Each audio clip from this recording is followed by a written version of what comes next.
quýnh hồi thằng lọc xong. Biết sao quý nhiều không? Ban đầu tính đâu góp không có gì thì quý nó vui. Nó đừng góp đi rồi cái quý nó sượng liền. Anh em phải hiểu ý với nhau.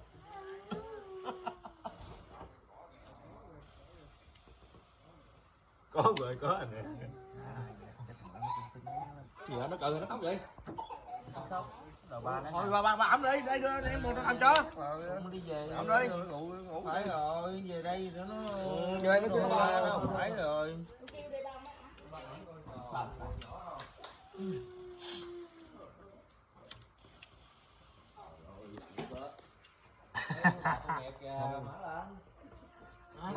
nhỏ rồi lạnh rồi mà không được.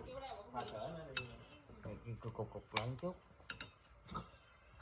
dài quá nắm dai.